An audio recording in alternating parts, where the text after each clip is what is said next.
Baik, Assalamualaikum warahmatullahi wabarakatuh. Alhamdulillah, alhamdulillahi rabbil alamin, wa bihi nasta'in wa ala umuri dunya waddin. Wassalatu wassalamu ala asyrafil anbiya wal mursalin, Sayyidina wa maulana Muhammadin wa ala alihi wa ashabihi ajma'in, amma ba'du.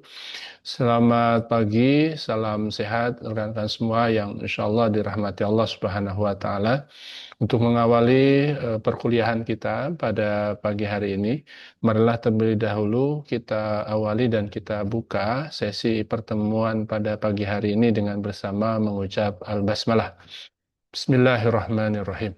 Baik, rekan-rekan sekalian, tema kita pada mata kuliah analisis resiko pada pagi hari ini adalah analisis resiko pasar, ya.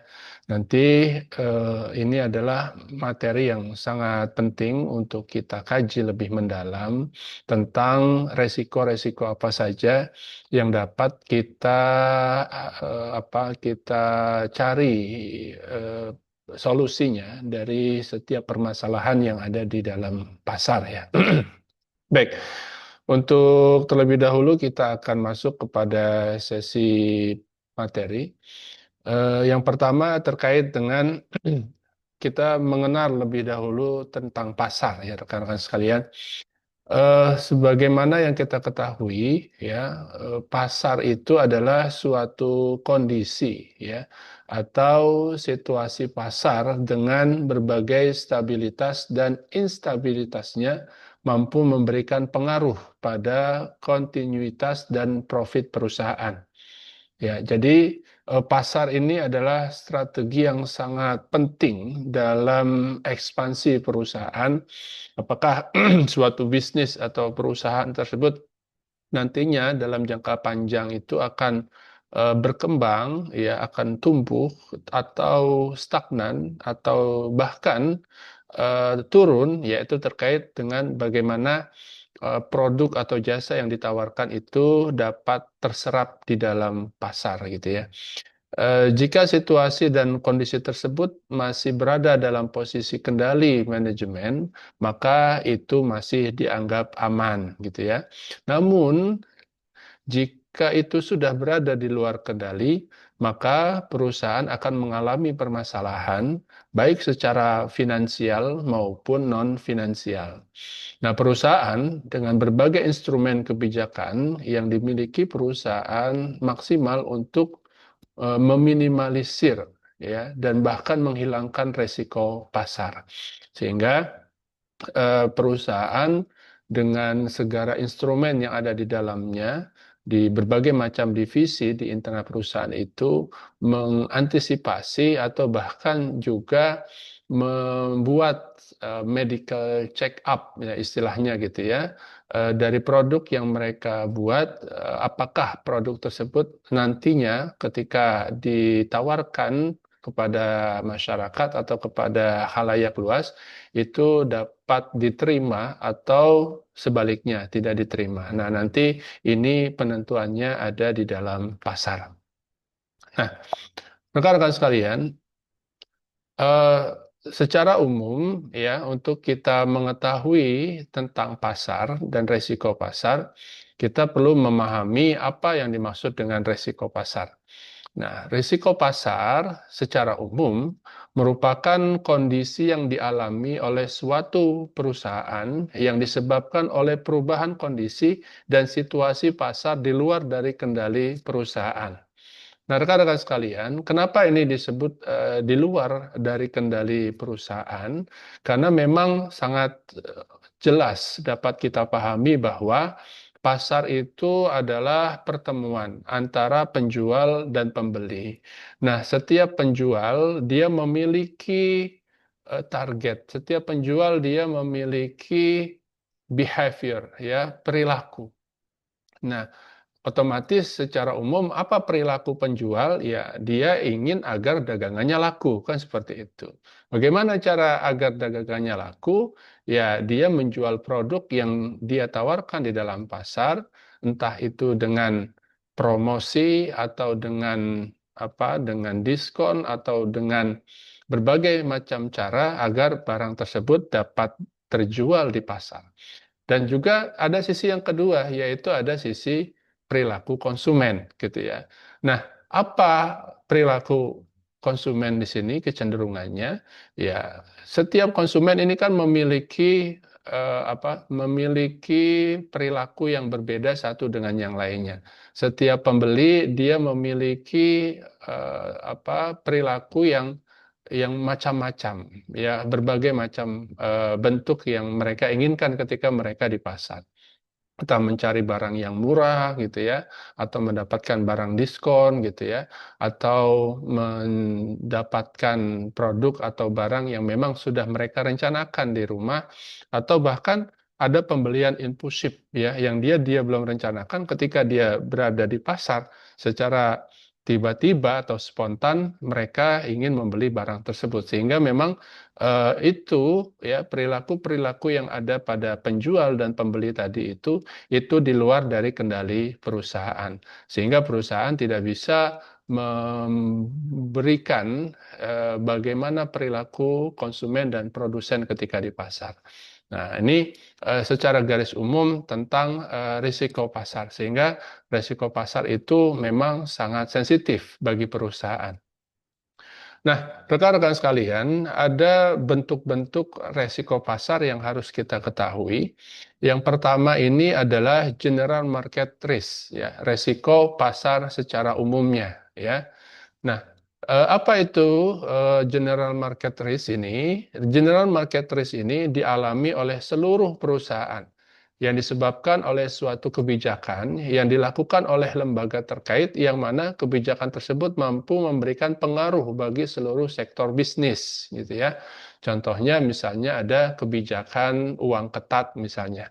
Sehingga dengan adanya kebijakan dari pemerintah tentang kebijakan uang ketat ini, maka ya akan berdampak pada daya beli masyarakat. Ya, apabila itu terjadi, maka akan terdampak juga pada keterserapan produk yang dibuat atau yang diciptakan oleh produsen. Akhirnya apa? Akhirnya produk tidak banyak terserap di masyarakat. Nah, ini secara umumnya ya rekan-rekan sekalian. Sehingga general market risk ini, resiko pasar secara umum ini dapat kita ambil titik poinnya itu adalah suatu kebijakan yang akan berpengaruh kepada sektor bisnis. Contohnya lagi misalnya dalam beberapa kasus yang terjadi di Indonesia ya, itu misalnya ada kontrol minyak goreng misalnya waktu itu ya, dengan adanya kelangkaan minyak goreng gitu kan, kemudian pemerintah membuat kebijakan ada batas harga tertinggi gitu kan, kalau tidak salah waktu itu per liter atau per kilonya sekitar 14.000 seperti itu ya. Nah, namun ketika pemerintah menetapkan patokan harga atas minyak goreng, ternyata justru minyak goreng lebih langka lagi gitu ya, sulit untuk didapatkan di pasar gitu ya. Sehingga beberapa waktu setelah kebijakan itu, setelah pemerintah melihat bahwa produksi atau apa namanya distribusi minyak goreng ini tidak terserap atau tidak dimiliki di pasar, maka kebijakan tersebut ditarik kembali. Sehingga pemerintah mengarahkan bahwa harga minyak goreng kembali kepada harga pasar. Nah, ketika harga minyak goreng itu dikembalikan tentang mekanisme pasar, sehingga terjadilah ya kenaikan harga minyak goreng yang sangat fluktuatif, namun pada akhirnya minyak goreng tersebut dapat didistribusikan kembali di pasar-pasar dan masyarakat dapat membeli minyak goreng, walaupun kadang harganya lebih tinggi atau bahkan ada juga harganya yang lebih murah. Nah ini juga salah satu case atau bentuk kasus yang terjadi di Indonesia, bagaimana ketika suatu kebijakan tersebut dapat mempengaruhi produk dan juga mempengaruhi harga di pasaran. Nah, kemudian rekan-rekan sekalian, bentuk resiko pasar yang kedua itu adalah specific market risk ya, atau resiko pasar secara spesifik gitu ya. Misalnya kita pahami terlebih dahulu bahwa resiko pasar secara spesifik ini adalah suatu bentuk resiko yang hanya dialami secara khusus pada satu sektor atau sebagian bisnis saja tanpa bersifat menyeluruh gitu ya. Contohnya misalnya akibat pengumuman yang dikeluarkan oleh suatu lembaga penilai yang memiliki reputasi yang baik dan diakui oleh publik berimbas pada jatuhnya harga saham ya dan obligasi perusahaan tersebut. Namun jatuhnya saham serta obligasi perusahaan tersebut tidak diikuti oleh perusahaan yang lainnya. Nah, ini pun juga apa namanya dimasukkan di dalam bentuk resiko pasar. Nah, rekan-rekan sekalian, kalau kita bicara tentang resiko secara spesifik, ya resiko pasar secara spesifik ini benang merahnya adalah ketika terjadi sebuah perkara atau sebuah isu yang kurang sedap gitu ya, yang terjadi pada perusahaan tersebut. Nah, sehingga produksi atau produk atau bahkan apa namanya nilai ya perusahaan tersebut mengalami penurunan, tetapi itu tidak berdampak kepada perusahaan yang lainnya seperti itu, sehingga ini mengakibatkan kinerja pada perusahaan tersebut mengalami penurunan, termasuk juga produk dan apabila perusahaan itu sudah terbuka, maka berakibat juga kepada saham dan juga obligasi yang ditawarkan oleh perusahaan tersebut. Nah, ini juga menjadi resiko pasar yang kedua, yaitu specific market risk ya, atau resiko pasar secara spesifik. Nah, rekan-rekan sekalian yang insya Allah dirahmati Allah Subhanahu wa Ta'ala, ada berbagai macam bentuk ya penyebab terjadinya general market risk ya atau risiko pasar secara umum. Nah, ini kalau kita melihat ya sebuah corporate atau perusahaan yang telah besar gitu ya, maka kita juga akan melihat bagaimana fluktuasi nilai tukar rupiah terhadap mata uang yang lainnya.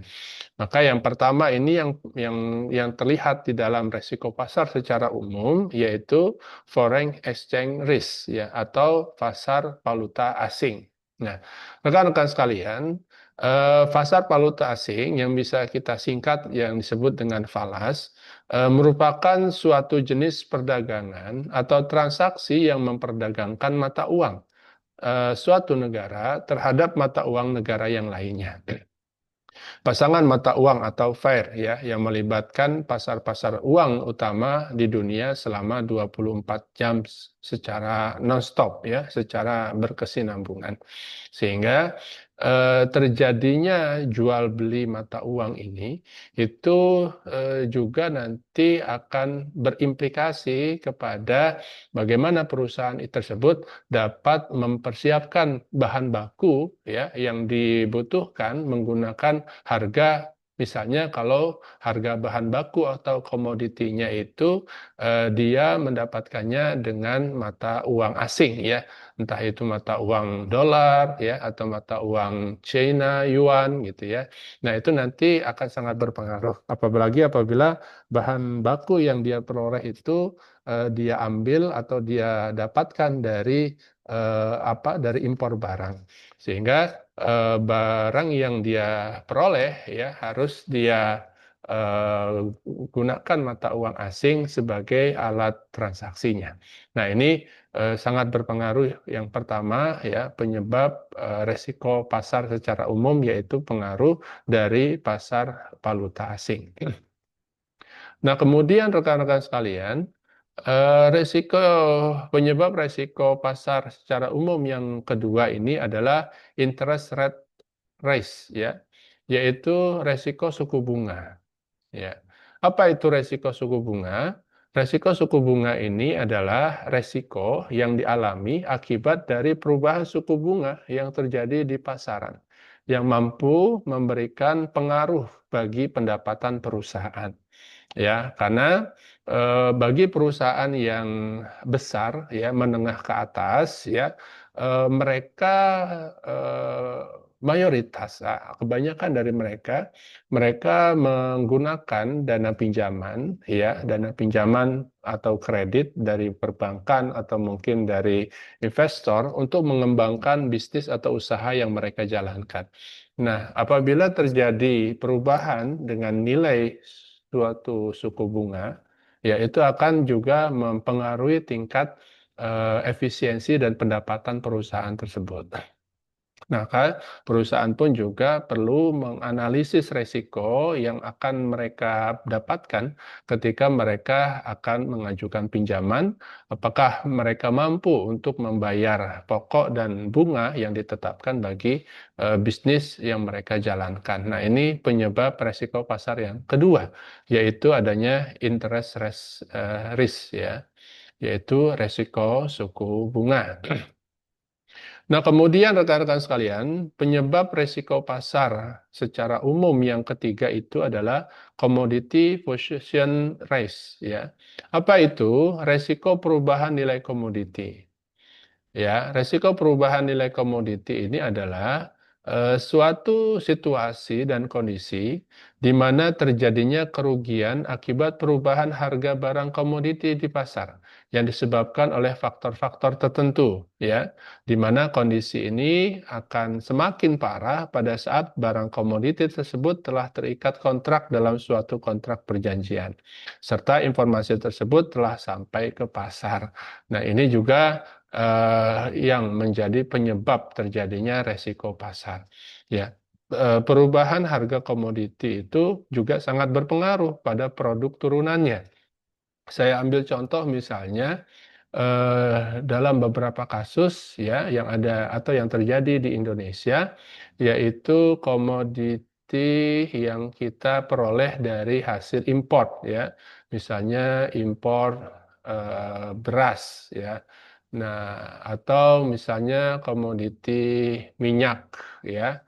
Ketika harga minyak dunia mengalami kenaikan, gitu ya, misalnya harga minyak mentah naik ya dari 60 US dollar per barrel menjadi 120 misalnya ya, 120 US dollar per barrel misalnya gitu. Sehingga apabila Indonesia ingin mengimpor ya minyak mentah ya untuk membeli minyak mentah untuk persediaan BBM ya, maka Indonesia perlu biaya yang besar untuk agar ketersediaan BBM tercukupi di masyarakat. Sehingga ketika harga minyak mentah itu naik, maka dampaknya adalah BBM juga mengalami kenaikan. Ketika BBM mengalami kenaikan, maka ya pengusaha-pengusaha ya penjual atau pedagang yang dia menggunakan motor atau mobil sebagai alat transportasi untuk jualan juga akan mengalami kenaikan ya dari produk atau barang yang dia jual ya. Itu juga ada multiply efeknya ya, ada efek yang terhubung ya dari kenaikan harga minyak mentah tersebut. Kasus yang kedua misalnya impor kedelai, ya. Kan Indonesia sekarang juga masih besar ya angka impor kedelai. Nah, ketika harga impor kedelai ya dari Amerika atau dari luar negeri ke Indonesia itu mengalami kenaikan, maka ya pengusaha-pengusaha yang dia menggunakan kedelai sebagai bahan baku produksinya itu pun juga akan menaikkan harga produk dari bahan baku kedelai tersebut. Contohnya adalah pengusaha bidang tempe misalnya gitu ya. Ketika harga kedelai naik, sedangkan kedelai itu adalah bahan baku untuk pembuatan tempe, maka ya harga tempe pun juga akan mengalami kenaikan, menyesuaikan dengan harga bahan baku yang juga mengalami kenaikan.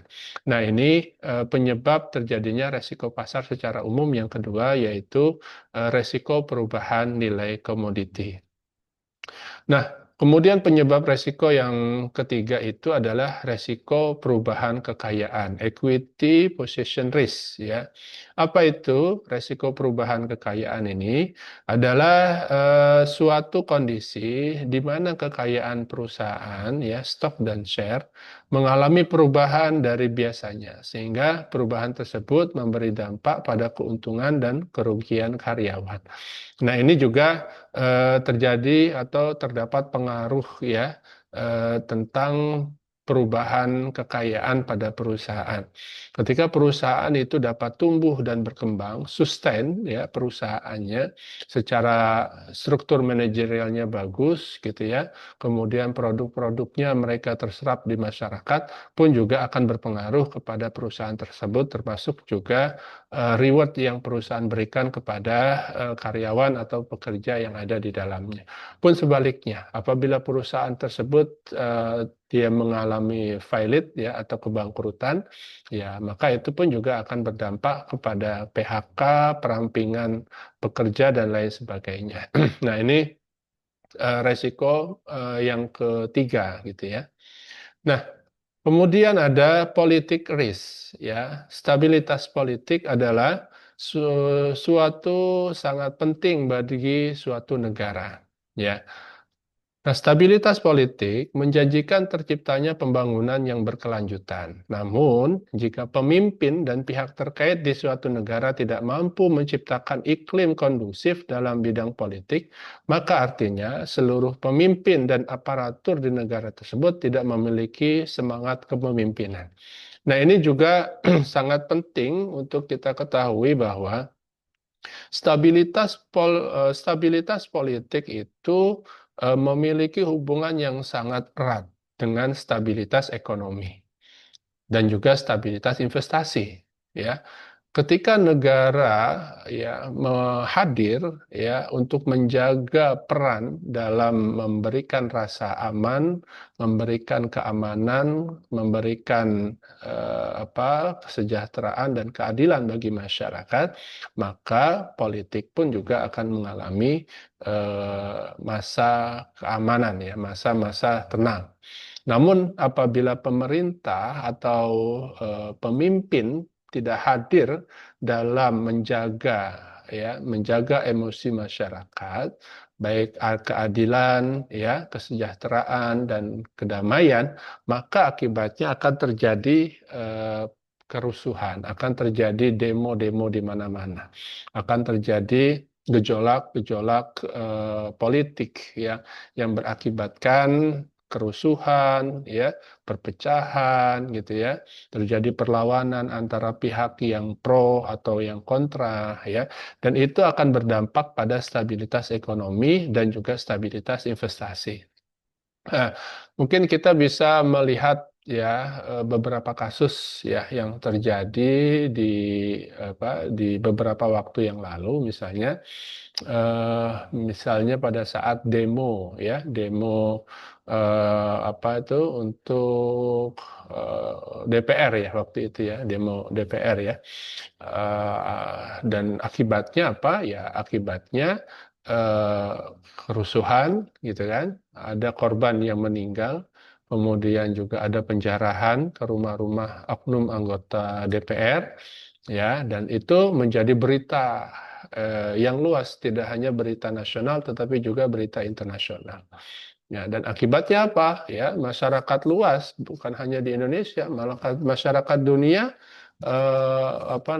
matanya terlihat melihat ke Indonesia. Bagaimana gejolak politik dan instabilitas yang ada di Indonesia itu terjadi. Ya, akibatnya, ya, investor-investor yang ingin menanamkan modal di Indonesia itu masih berpikir ulang, apakah aman ketika kami menanamkan investasi di negara Indonesia.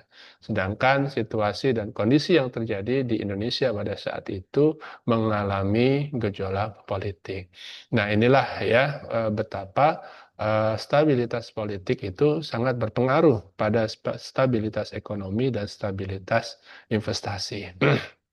Sehingga ketika politik itu dapat dirangkul, ya, ketika politik itu dapat menjadi alat, ya, untuk memberikan kepastian hukum, kesejahteraan pada masyarakat, dan keadilan yang luas bagi masyarakat Indonesia, maka insya Allah negara dalam kondisi yang stabil.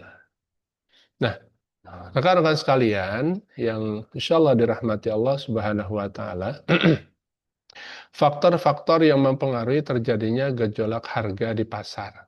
Nah, ini ada beberapa faktor yang mempengaruhi gejolak pasar, gejolak harga yang ada di pasar. Faktor yang pertama itu adalah faktor fundamental ekonomi, ya. Yang kedua adalah terjadinya peristiwa besar dalam ekonomi dan politik, campur tangannya financial authority, perimbangan kekuatan permintaan dan penawaran, likuiditas pasar, dan suburnya kegiatan arbitrage. Ya. Nah, kemudian eh, apa yang perlu kita ketahui? Faktor fundamental ekonomi. Rekan-rekan sekalian, kalau kita mempelajari ekonomi makro ataupun juga ekonomi mikro, maka kita akan dapat melihat secara mendalam apa yang dimaksud dengan faktor fundamental ekonomi. Ya, secara garis besar, ya, faktor fundamental ekonomi adalah analisis, ya, fundamental ekonomi. Ya, jadi fundamental ekonomi itu adalah suatu analisis, ya, yang mengidentifikasi apakah suatu negara, ya, itu mengalami kondisi sehat, ya, atau kondisi yang kuat secara ekonomi. Nah, itu ada berbagai macam faktornya gitu ya. Ya, secara umum ya indikatornya itu adalah pertumbuhan ekonomi gitu ya. Kemudian adanya inflasi, menekan laju inflasi, dan juga defisit anggaran. Nah, ini adalah faktor-faktor secara makro.